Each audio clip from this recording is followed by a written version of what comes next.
Híjoles, yo no los quiero aburrir con tantas cosas que tengo que decir sobre las intervenciones de Ernesto Ledesma en la mañanera cuando va. Preferiría que ustedes escuchen. De hecho, no les voy a dejar ni todo porque ocuparon como una hora más o menos hablando López con Ernesto Ledesma. Por cierto, hoy fue la segunda mañanera más larga desde que iniciaron. Se quedó a 2 minutos de romper el récord. Son 3, casi 4 horas lo que hablaron hoy en la mañanera. Pero bueno, hoy llega Ernesto Ledesma nuevamente a la mañanera. El tema que él trae es muy importante. Es un tema que en este espacio ustedes que lo siguen saben que le hemos dado voz y que hemos estado muy preocupados por lo que pasa. Chiapas. Hemos subido yo no sé cuántos videos desde que empezó toda esta ola de violencia en el estado. Desde el año 2021 más o menos. Van 4 años así prácticamente. Y hemos hablado de cómo se descompuso el estado de Chiapas a partir de la llegada de Morena. No es que antes no hubiera violencia, por supuesto que la había, pero es muy notorio que desde que llegó el delincuente Rutilio Escandón al estado, las cosas se pusieron peores. Yo me pongo a pensar por qué fue. Y miren, la conclusión que saco es muy obvia porque es más o menos extrapolar lo que ha ocurrido en otros estados donde llega a gobernar Morena. Hoy sé que Rutilio Escandón tenía mucho que deberle a la delincuencia organizada. Entonces, cuando hacen este tipo de pactos, es muy difícil que después lleguen al estado y pongan orden. No pueden, porque tienen compromisos que deben cumplir con estas lacras. Y eso es lo que pasa en Chiapas. Ernesto Ledesma, desde el principio del sexenio, empezó a asistir a la mañanera a denunciar lo que estaba ocurriendo, primero en Aldama, luego en otros municipios, y lo que él ha dicho es verdad. Eso está pasando en Chiapas. Ha habido desplazamiento forzado de miles de personas, ha habido ataques, ha habido levantamiento de personas, secuestros de personas. Que no se nos olvide las 19 personas desaparecidas en Panteló, que ya cumplieron 2 años y nadie sabe nada de ellos. Han secuestrado policías, han secuestrado gente de los centros penitenciarios. Ha habido muchos muertos, hay narcobloqueos, hay leva, hay reclutamiento forzado de personas. Todo lo que hemos visto, y Ernesto Ledesma va y lo denuncia en la mañanera. Tiene los datos que demuestran que esto es cierto. Va y los exhibe en la mañanera. Y desde la primera vez que lo hizo, López dijo que no era verdad. Y en lugar de, por lo menos, no sé, decir, ok, vamos a investigar, no. López lo negó tajantemente desde el día 1. No es verdad. Tú piensas así, yo tengo otra información. Nosotros hemos hecho esto, mira que ya llevamos allá los programas del bienestar, se está invirtiendo como nunca, en Chiapas es el estado donde más ha disminuido la pobreza, bla, bla, bla, bla, bla, bla. ¿Qué ha ocurrido? Desde la primera vez que llegó Ernesto Ledesma a denunciar la ya en ese momento grave situación, se ha puesto peor. ¿Qué significa esto? Que no están atendiendo el problema como deberían atenderlo. Que sus paliativos no curan el cáncer, que darle una aspirina a un enfermo de cáncer no lo va a curar, que se necesita una intervención muy fuerte de los 3 niveles de gobierno en el estado para lograr pacificarlo. Y significa también que al gobierno no le importa. Y ahora que ya no hay cerca elecciones porque acaban de pasar, pues menos.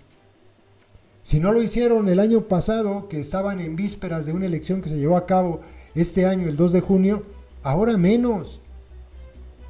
Ok, todo esto es así.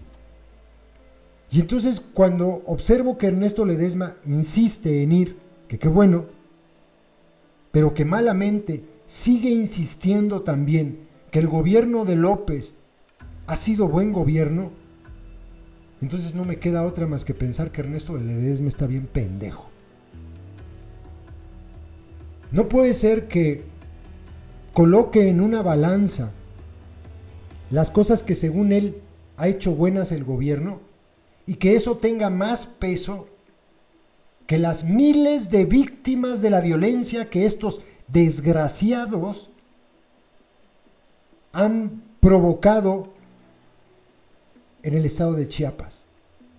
No puedo entender lo que pese más: el programita social, el pelearse con los medios de Televisa y TV Azteca en apariencia, el construir el caminito en Chiapas, la carreterita, el mal llamado Tren Maya, la refinería de Dos Bocas. No sé qué para Ernesto Ledesma sea lo muy bueno que ha hecho López. De hecho lo menciona, dice que es un presidente que va a dejar, no sé, me parece que utiliza la palabra legado, pero él dice que es un gobierno de esos que hay que ponerles 10.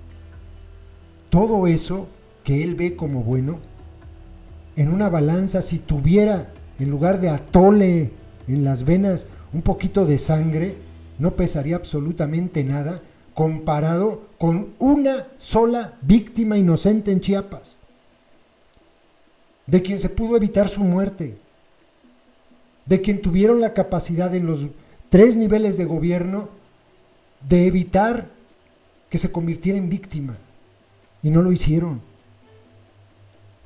Entonces no puede ser que solapes a un gobierno, porque eso hace Ernesto Ledesma, solapar a un gobierno que ha sido omiso, al menos, o cómplice, ya en una situación más grave. Y que siga insistiendo en que el gobierno de López es bueno y que le siga diciendo: presidente, haga caso acá, mire que los del PRODE son buenas personas, mire que el periodista de La Jornada que usted menciona es una persona íntegra, se refiere a Luis Hernández Navarro, que sí, lo es, y el PRODE es otra cosa, es un centro de derechos humanos que tiene todos nuestros respetos. No sirve de nada. No sirve de nada porque ya López le dejó claro que todo lo que él diga se la suda, que no le importa. Y no por mucho que vaya Ernesto Ledesma a decirle esto otra vez y otra vez, seguramente con López va a ser la última, probablemente regrese con Lady Rebsamen y va a pasar lo mismo, no van a atender el caso, no van a atender la situación. Y él va a seguir ahí. Entonces, de verdad, es como volverse cómplice, no. O sea, ya llegó el momento, y ojalá Ernesto Ledesma lo entendiera, de que en lugar de decirle: presidente, están pasando cosas allá, se tiene que señalar que el presidente está siendo omiso, que está incumpliendo su deber, y dejar de aplaudirle, que es su responsabilidad que estas cosas no sucedan, que es culpable junto con su gobernador de permitir que la violencia en Chiapas haya escalado a estos niveles, y dejar de verlo como el héroe nacional que Ernesto Ledesma ve. Él y toda la bola de paleros y paleras que lleva a su programa a aplaudirle a López, Daniela Pastrana, un montón de gente. Es una vergüenza lo que hace Ernesto Ledesma, de verdad es una vergüenza.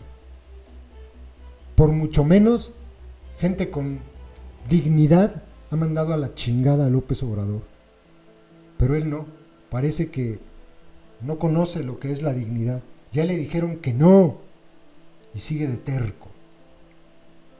Ya le dijeron que no, que miente, y sigue de terco. Con su pan que se lo coma. Escúchenlo. Gracias, presidente. Ernesto Ledesma, de Rompeviento TV. Presidente, pues estamos prácticamente ya en las últimas intervenciones que tendremos con usted aquí, a punto de terminar su sexenio, y vamos a intentar en las veces que tengamos oportunidad de ir haciendo un seguimiento y recuento de los casos que hemos presentado durante su sexenio, para ver en la situación y en la condición en la que están. Uno de esos es a propósito de la última intervención que tuve con usted aquí en la mañanera hace unos meses, donde le señalaba que el caso de Kenia Hernández, que seguía presa, y que casos como el del general Salvador Cienfuegos, pues que seguía en libertad y que no había sido llamado a dar su testimonio como secretario de la Defensa Nacional en el caso de Ayotzinapa. Retomando el caso de Kenia Hernández, sigue presa, está a punto de cumplir 4 años presa Kenia Hernández. Después de la intervención que yo tuve con usted aquí en la mañanera, al siguiente día, los abogados de Kenia Hernández recibieron otra vez una notificación de CAPUFE y de la Secretaría de Comunicaciones y Transportes, firmado por el licenciado Daniel Enríquez Marín, subgerente contencioso penal y de asuntos agrarios de CAPUFE. Los abogados llevan años, yo le presenté este caso a usted, donde habían solicitado poder tener un acuerdo reparatorio por los delitos que se le imputaban a Kenia Hernández. Yo le señalé hace 2 años que se habían negado a tener un acuerdo reparatorio, a pesar que varias comunidades estaban dispuestas a hacer el pago, que eran 250,000 pesos aproximadamente.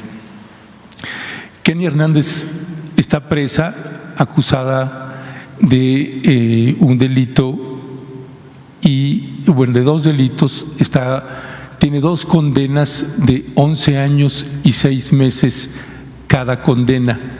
Son condenas continuadas, es decir, termina una y empieza la otra, o sea, son más de 20 años de condena. El delito que se le impugna a ella es violencia moral, le llaman, porque dicen que Kenia Hernández junto con otra persona le robó 7,500 pesos a unas personas y un celular valuado en 2,000 pesos. Esa acusación fabricada que le hicieron, por esas 2 acusaciones, una por 7,000 y la otra por 500 pesos y el celular, es que tiene las 2 condenas de 11 años y 6 meses cada una. Aparte está lo de CAPUFE. A la solicitud del acuerdo reparatorio, un día después de estar con usted, CAPUFE manda el siguiente oficio. En relación a la solicitud realizada para la celebración de mecanismos alternativos de solución de controversias entre este organismo descentralizado y la ciudadana Kenia Hernández, me brinco el texto, se hace de su conocimiento que no es voluntad de este organismo llegar a un mecanismo alternativo de solución de controversias. Simple y llanamente nos parece un exceso en el que se ha visto sometida el caso de Kenia Hernández, y más, como yo se lo había señalado en la conferencia anterior, todos los casos que ya están libres, incluyendo este último de Mario Marín, y que estuvo menos tiempo preso que Kenia Hernández. Y quisiera saber si hay una posibilidad de que usted intervenga y que esta respuesta que da CAPUFE y la Secretaría de Comunicaciones y Transportes un día después de que yo le hago este comentario, pues nos parece una hazaña que está totalmente desproporcionada. Ese sería uno de los temas. Que lo atienda Rosa Isela para buscar la forma. Mire, Rosa Isela me atendió su equipo hace 2 años que planteamos el caso. La secretaria y su equipo hicieron todo lo que estaba en la parte de ellos. Se topan con CAPUFE y Secretaría de Comunicaciones y Transportes y dicen, hasta ahí nosotros ya no podemos ir más allá.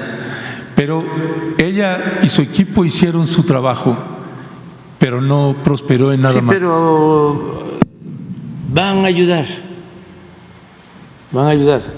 Usted ya se va y Kenia sigue presa. Nos parece un exceso, presidente. Vamos a a procurar que se resuelva antes de que yo termine. Y también una cosa que aprovecho, ¿no? O sea, no solo en este caso, porque van a quedar muchos asuntos pendientes. Una ventaja es de que quien va a sustituirme es una mujer muy sensible y una mujer con convicciones,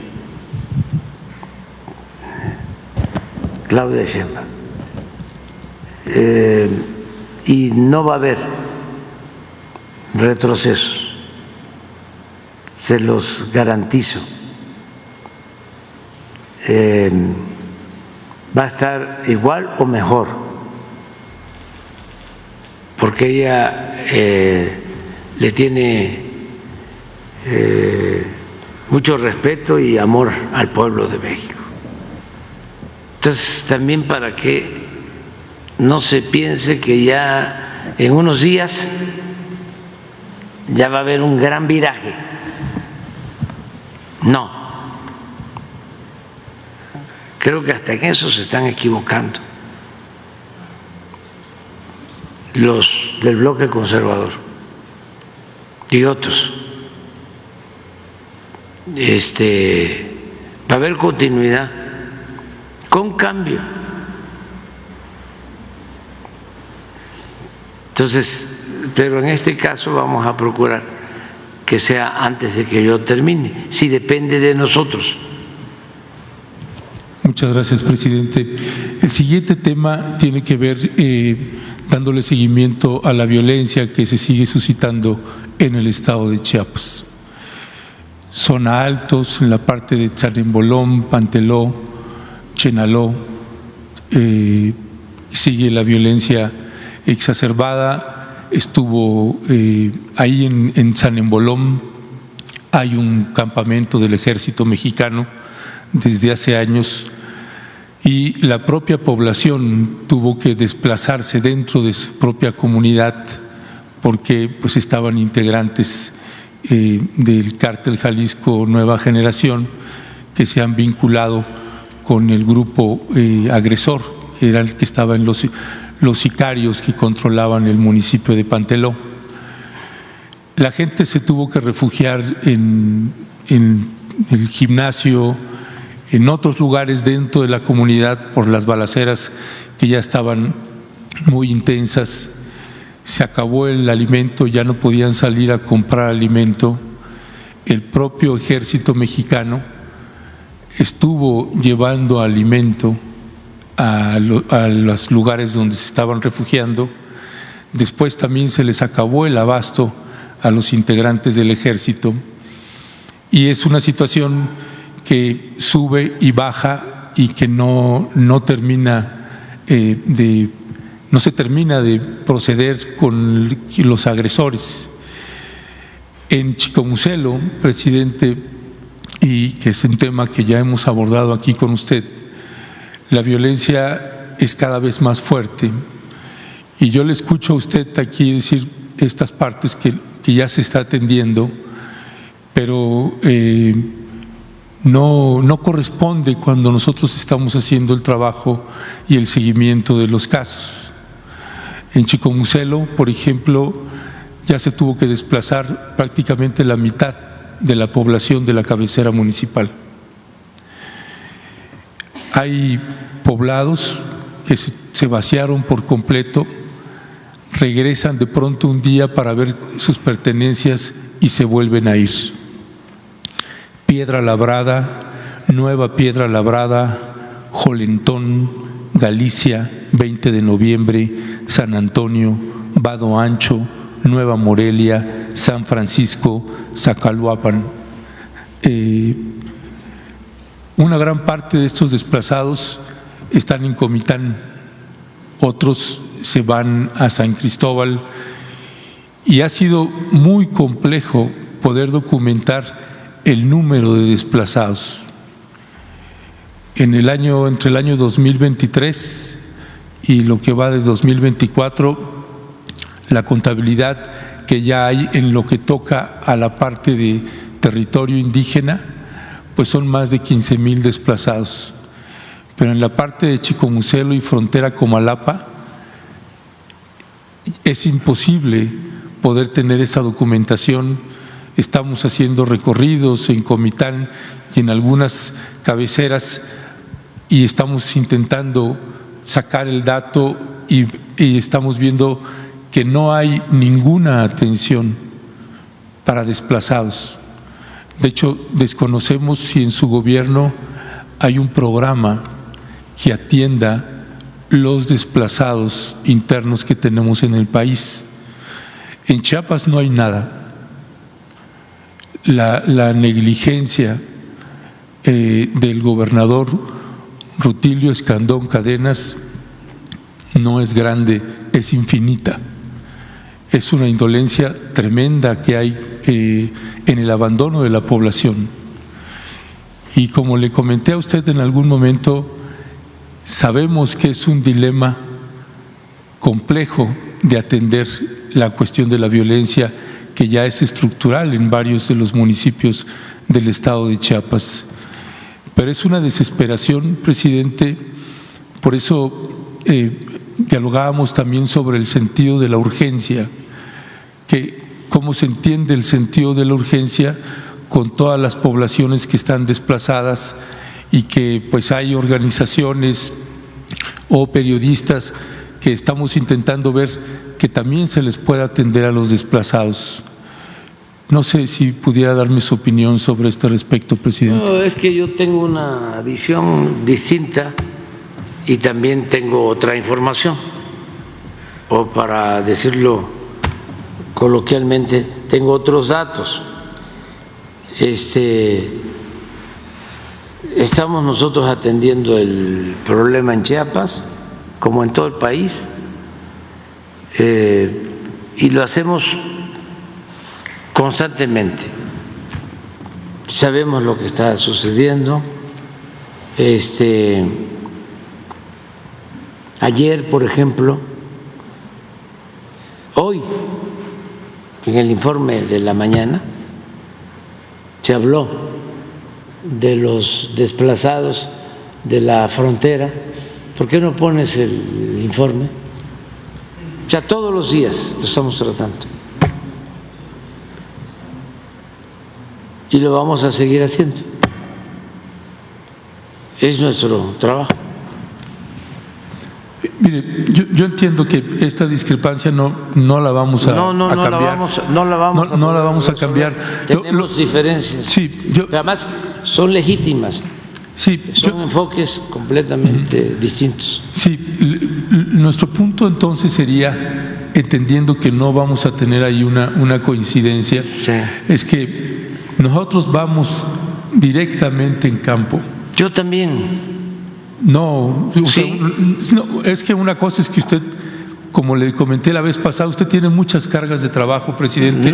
Está una hora o dos en un lugar y se va. Sí, nosotros estamos haciendo el recorrido y no tengo por qué mentir. Tengo las orejas. Pero no estamos grandes. mintiendo. O sea, y escucho a la gente, y acabo de ir hace 15 días a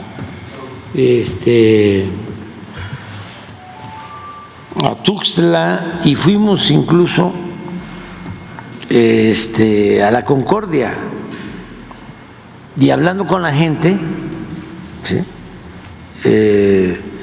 Ellos mismos, un trabajador me dijo, es importante que se busque un acuerdo, y qué bien que sale, ¿no? Porque ayuda mucho.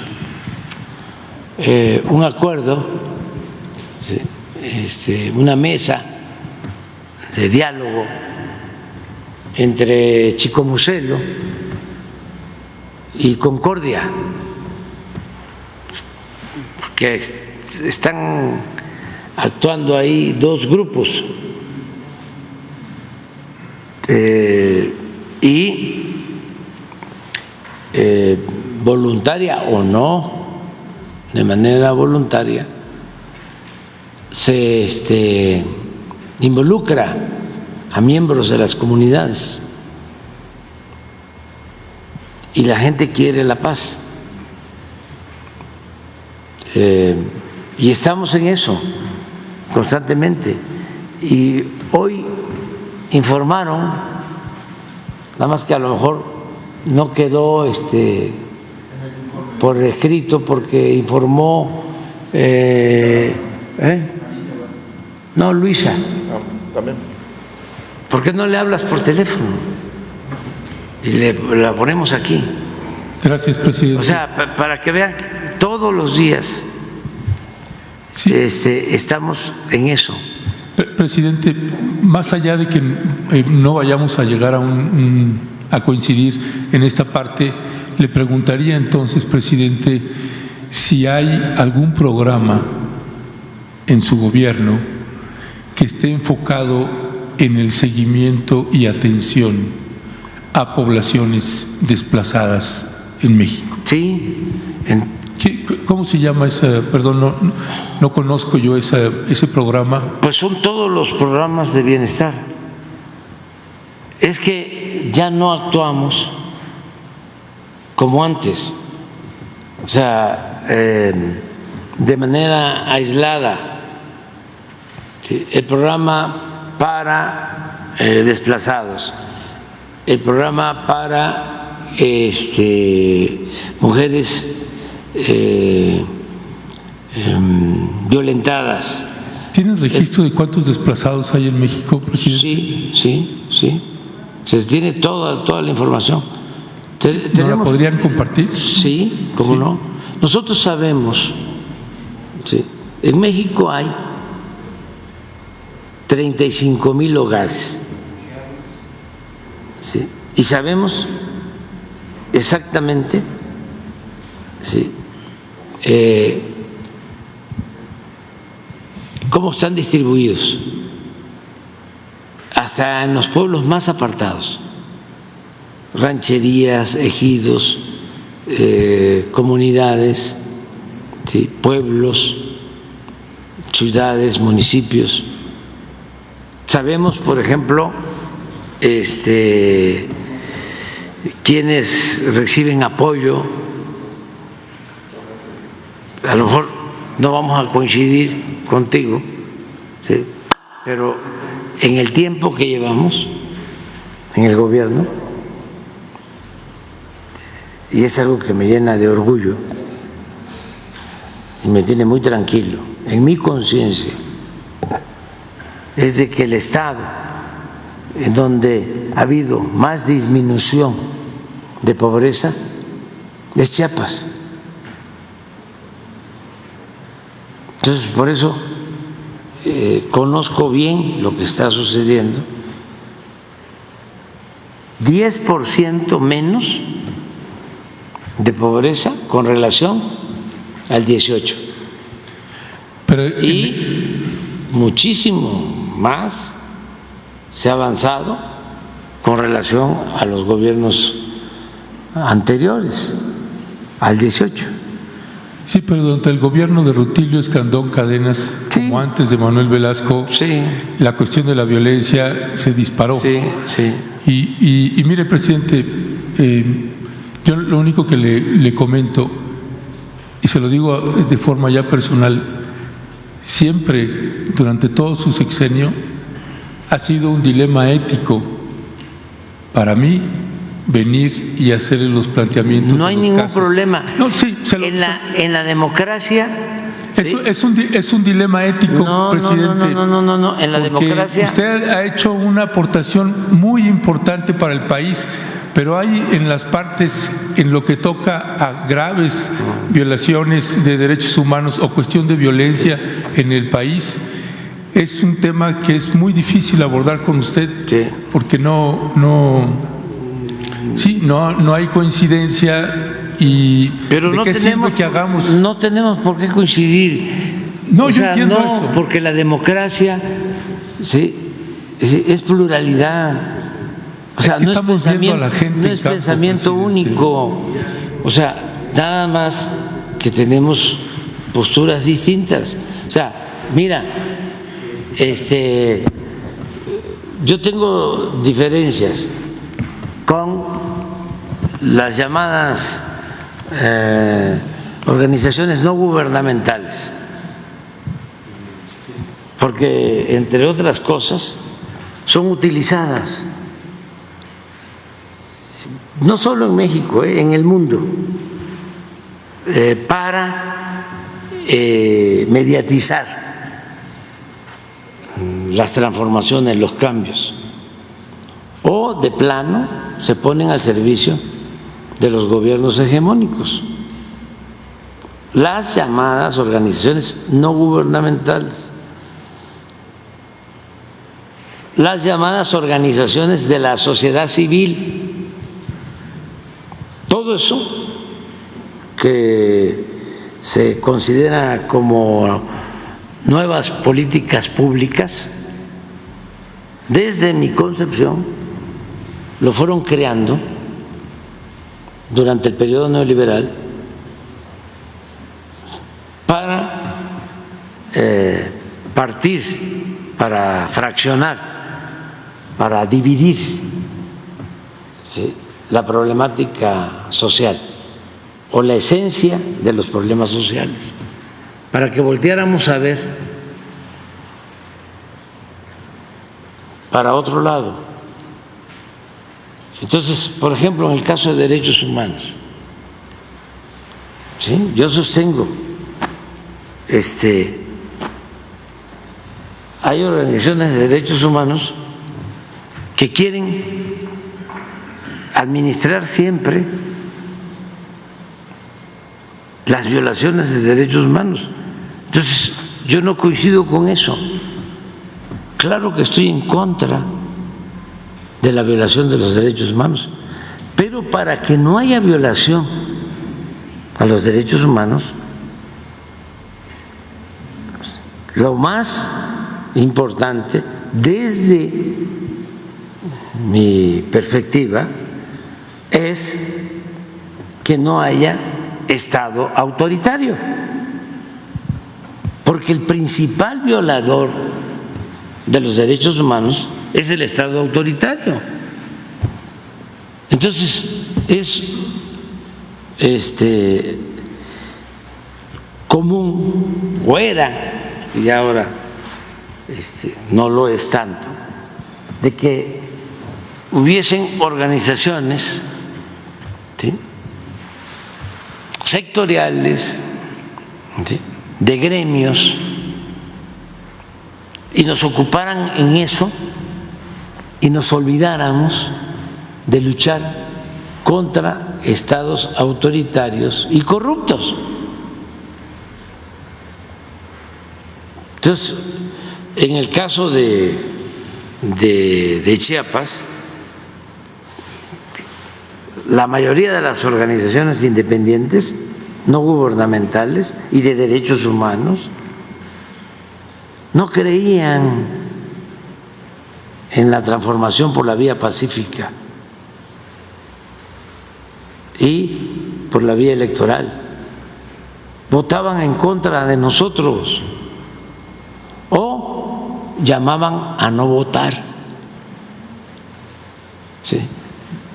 Y ¿qué pasaba en Chiapas con esa influencia que todavía predomina? Barría el bloque conservador, barría en las elecciones. Resulta que al final el tiempo, el trabajo, la fatiga, la organización, no solo el discurso, porque la política es pensamiento, pero fundamentalmente es acción. Triunfamos con el impulso de todo el pueblo, y quienes no creían en la vía nuestra siguen todavía aferrados a lo mismo y se les hace muy fácil, ¿sí?, compararnos con los gobiernos autoritarios. Es lo que siempre he dicho. Una vez un periodista de La Jornada, de un gran periódico, aquí lo comenté, Luis Hernández, me reclama en una entrevista, me dice: ¿y los vuelos rasantes del ejército en Chiapas? Me reí, porque se quedó en el almanaque. O sea, en la época en que a lo mejor habían vuelos rasantes, pero ahora resulta que el comandante supremo de las Fuerzas Armadas, el presidente actual, no permite la represión y no permite que el ejército se utilice para reprimir al pueblo. Entonces, no cambian, ¿sí? Entonces piensan, es lo mismo. No, no somos iguales. Entonces, aquí está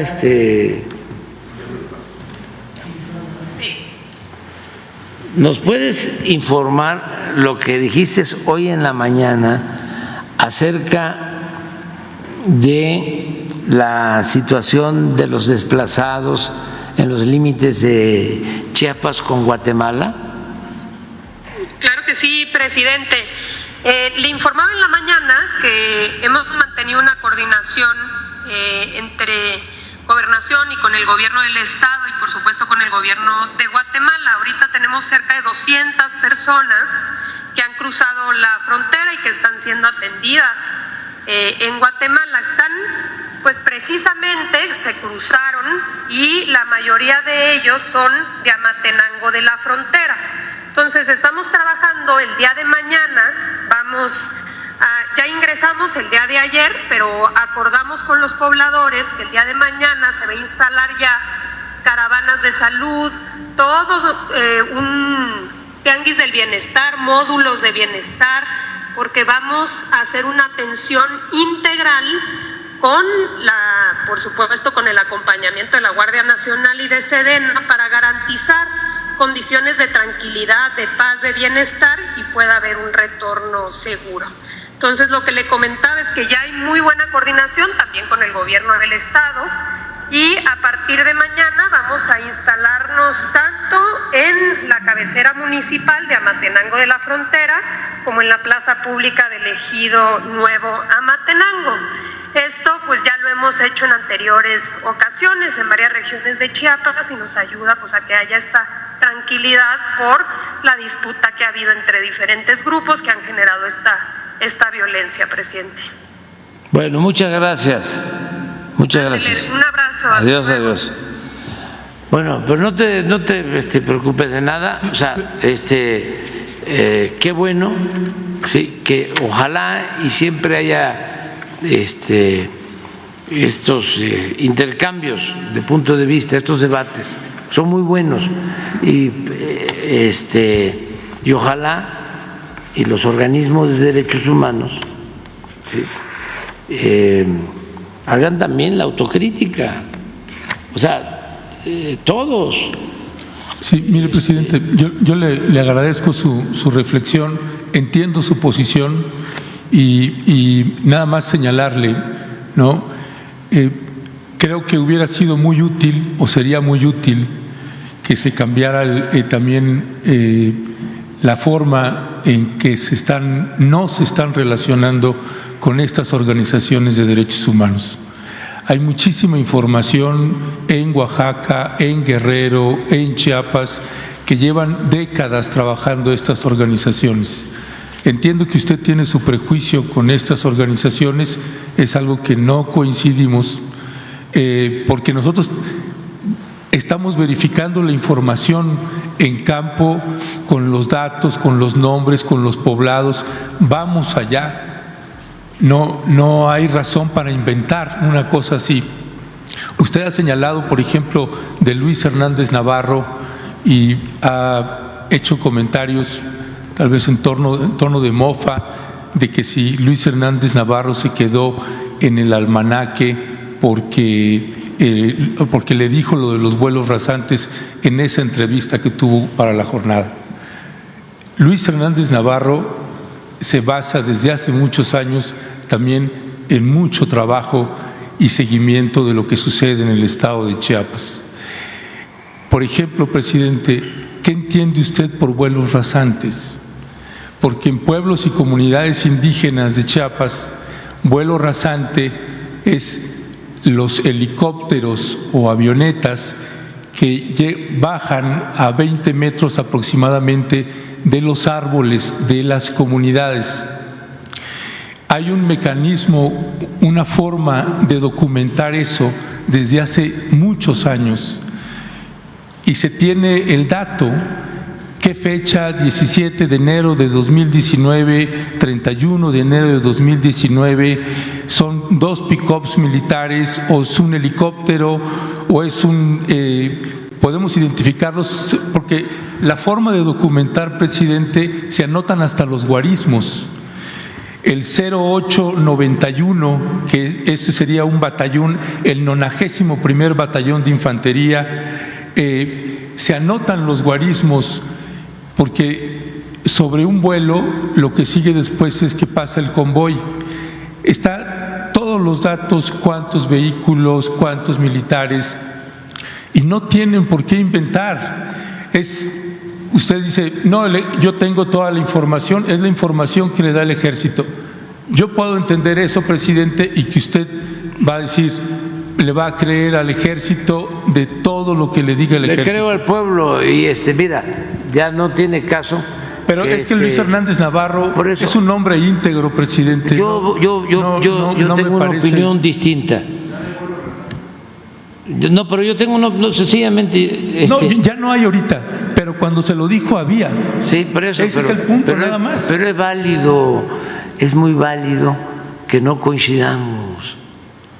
O sea, imagínate lo aburrido que sería la vida si todos pensáramos de la misma manera. No, tú tienes una concepción de las cosas que yo respeto, porque yo soy demócrata, como tú.